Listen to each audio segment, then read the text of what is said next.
Hello तो students, आप लोगों का क्या हाल चाल है। आशा करता हूँ कि आप लोग ठीक ठाक ही होंगे। तो बहुत दिनों के बाद आज आप लोगों के बीच सुनहरा मौका मिला है। तो आज मैं आप लोगों के बीच लिए चलता हूँ क्लास 10th जो कि फिजिक्स होगा।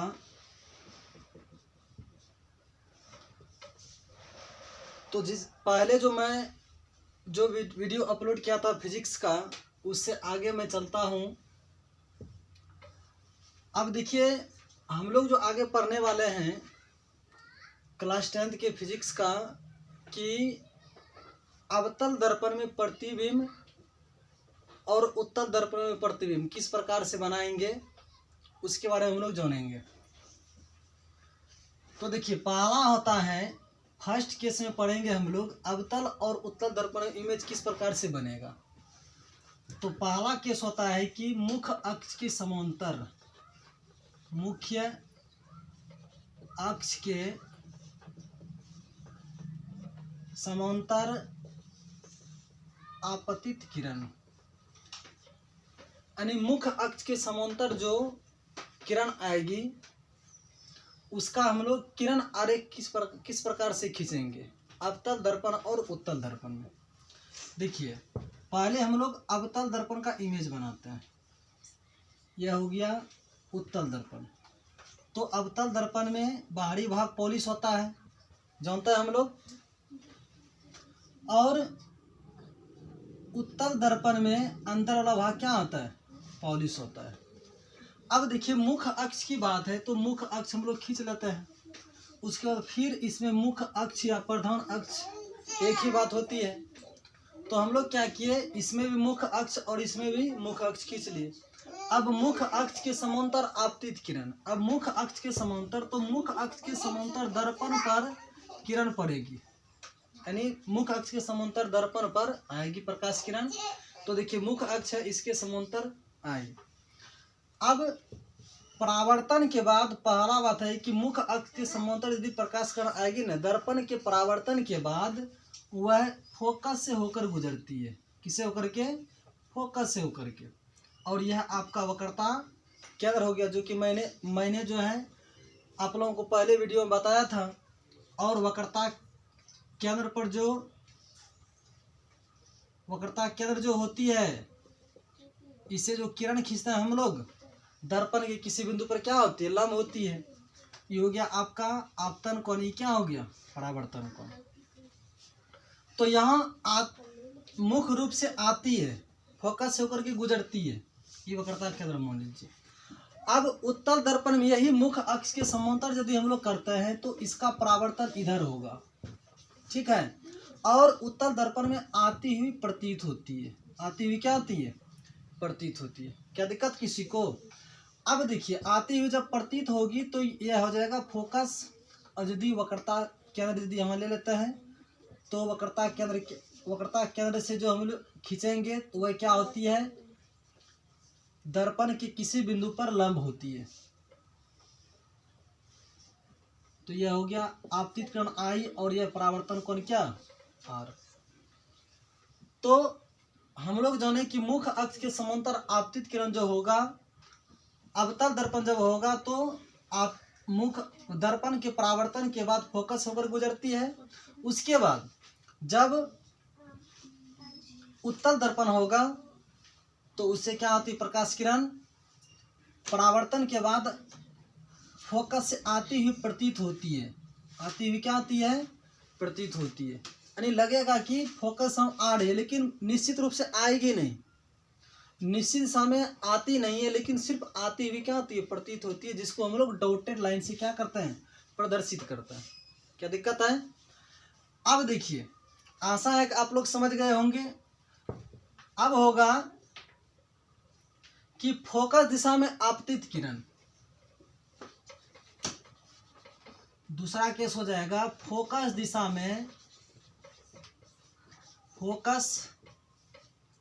में आपतित किरण।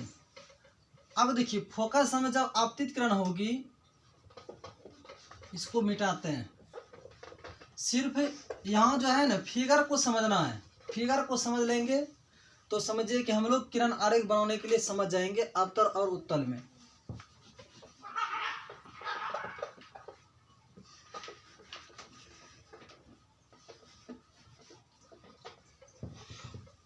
अब देखिए फोकल समय में आपतित किरण, जब फोकल समय प्रकाश किरण आएगी किस दिशा में फोकल समय आती है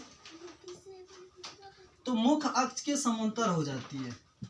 दर्पण के परावर्तन के बाद मुख्य अक्ष के क्या होगी, समांतर हो जाएगी। जैसे मैंने अभी बताया आप लोगों को, जब मुख्य अक्ष के समांतर आती है तो दर्पण के परावर्तन के बाद फोकस होकर गुजरती है। जब फोकस हम आएगी ना तो दर्पण के परावर्तन के बाद क्या होगी, मुख्य अक्ष के समांतर, जैसे कि देख रहे हैं आप लोग कि मुख्य अक्ष यह है, समांतर हो गया दर्पण के परावर्तन के बाद। उसके बाद सेम कंडीशन यहाँ वही होगा कि जैसे प्रकाश किरण फोकस हम आएगी किस दिशा में, फोकस हम आएगी मुख्य अक्ष के क्या होगी, समांतर हो जाएगी, मुख्य अक्ष के समांतर हो जाएगी।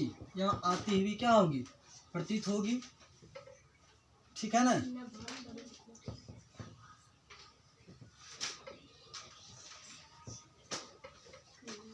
अब फिर क्या होगी, वक्रता केंद्र से यदि खींचेंगे किरण हम लोग तो वक्रता केंद्र से लंब होती है दर्पण किसी बिंदु पर, तो यह हो जाएगी आपतन कोण I और यह परावर्तन कोण R।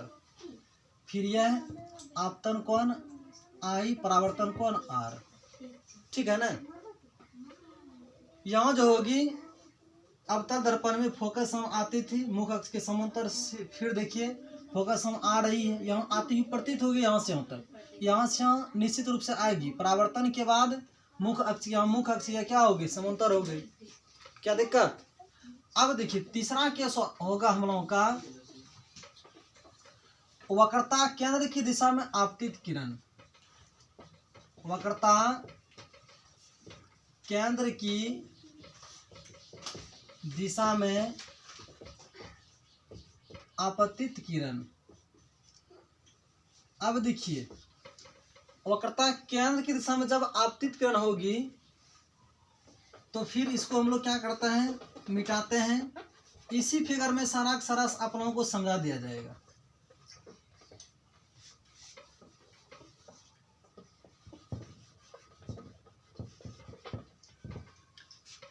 अब देखिए वक्रता केंद्र यहाँ है C, जो कि C पॉइंट है। तो यहाँ वक्रता केंद्र जब आएगी तो वक्रता केंद्र की दिशा में जब आती है प्रकाश किरण, और हम लोग जानते हैं कि वक्रता केंद्र की जैसे ही हम लोग किरण आरेख खींचते हैं वक्रता केंद्र की दिशा में, दर्पण जब आएगी तो दर्पण पर जिस बिंदु पर आएगी ना, वो या तो वक्रता केंद्र की दिशा में जो रेखा खींचेंगे, जो किरण खींचेंगे, वह किरण जो होगी दर्पण पर लंब होती है। क्या होती है, लंब होती है। यानी जैसे आएगी, जिस दिशा से होकर के आएगी उसी दिशा में फिर परावर्तित हो जाती है दर्पण के परावर्तन के बाद। समझ सकते हैं हम लोग। यहाँ आ रही है, फिर इसी पथ से होकर क्या होता है, पुनः लौट जाती है। क्यों लौटती है, क्योंकि कारण यही है कि वक्रता केंद्र की दिशा में जो भी, या तो वक्रता केंद्र से जो भी किरण खींचेंगे वह दर्पण के किसी बिंदु पर लंब होती है। दर्पण किसी बिंदु पर क्या होती है, लंब होती है। सेम चीज यह अवतल में, यह उत्तल में समझेंगे। यहाँ आएगी वक्रता केंद्र दिशा में, ठीक है, जिस पथ से होकर के आती है पुनः उसी पथ पर क्या होती है, वापस लौट जाती है। कब, जब वक्रता केंद्र दिशा में आपतित किरण होगी। ये इसमें अवतल दर्पण में और यहाँ उत्तल दर्पण में। ठीक है। अब देखिए फिर अगला केस है, चौथा केस होगा कि ध्रुव की दिशा में आपतित किरण। की दिशा में, ध्रुव की दिशा में आपतित किरण। अब देखिए ध्रुव की दिशा में आपतित किरण। अब ध्रुव देख रहे हैं कि दर्पण के मध्य बिंदु को क्या कहते हैं, दर्पण का ध्रुव। या तो अवतल हो जाए या तो उत्तल हो जाए, या तो इसको हम लोग गोले दर्पण ही बोल सकते हैं। गोले दर्पण दो प्रकार के, एक अवतल दर्पण, एक क्या उत्तल दर्पण, जो कि मैंने पहले भी बता दिया है। अब देखिए गोले दर्पण के मध्य बिंदु दर्पण का ध्रुव, तो मध्य बिंदु यहाँ हो गया, अब फिर मध्य बिंदु यहाँ हो गया। क्या दिक्कत है? अब देखिए ध्रुव की दिशा में आपतित किरण हम लोग पढ़ेंगे चौथा केस। तो ध्रुव की दिशा में लाएंगे हम लोग प्रकाश किरण को, जैसे लाए जितना कोण बनाते हुए जितना कोण आपतन कोण होगा उतना ही कोण दर्पण परावर्तन के बाद उतना ही कोण बनाते हुए क्या होती है, वापस लौट जाती है। आपतन कोण जितना आपतन कोण उतना परावर्तन कोण का मान होगा। यानी कहा जाए कि कोण बराबर कोण बनाते हुए क्या होते हैं, वापस जितना कोण बनाते हुए आती है और उतना कोण बनाते हुए क्या होती है, आप वापस लौट जाती है। फिर उत्तर दर्पण में ध्रुव दिशा में लाएंगे, फिर जितना कोण बनाते हुए आई फिर उतना कोण बनाते हुए क्या होगी, वापस लौट जाती है। ठीक है ना। तो इस प्रकार से हम लोग अवतल और उत्तल दर्पण में किरण आरेख की बनावट हम लोग पढ़ लेते हैं। यदि आप लोगों को यह वीडियो पसंद आया और मुझे आशा है कि आप लोगों को जरूर पसंद आया होगा, तो इस चैनल को सब्सक्राइब लाइक जरूर करें। धन्यवाद।